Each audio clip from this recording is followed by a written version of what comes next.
بسم اللہ الرحمن الرحیم۔ رسول اللہ صلی اللہ علیہ وسلم نے ارشاد فرمایا، اگر دنیا کی قدر و منزلت اللہ تعالیٰ کے یہاں ایک مچھر کے پر کے برابر بھی ہوتی تو اللہ تعالیٰ کسی کافر کو ایک گھونٹ پانی بھی نہ پلاتا۔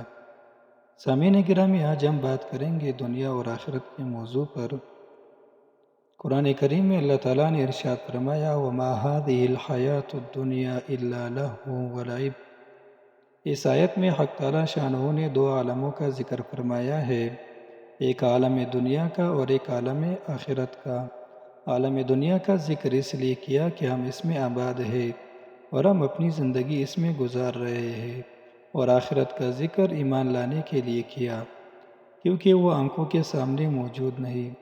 آخرت کی پہلی منزل عالم برزخ ہے، جسے قبر کہتے ہیں، اور اس کے حالات کو نہ عقل معلوم کر سکتی ہے، نہ کوئی آنکھ دیکھ سکتی ہے۔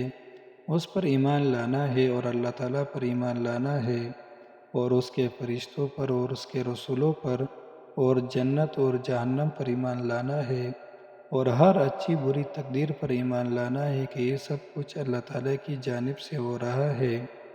سامعین گرامی، جب سے اللہ تعالیٰ نے دنیا بنایا ہے کبھی محبت کی نگاہ سے نہیں دیکھا۔ یہ پارٹ 1 ویڈیو ہے، اس کے بعد تفصیل سے پارٹ 2 آئے گا۔ چینل کو سبسکرائب کیجیے۔ جزاک اللہ۔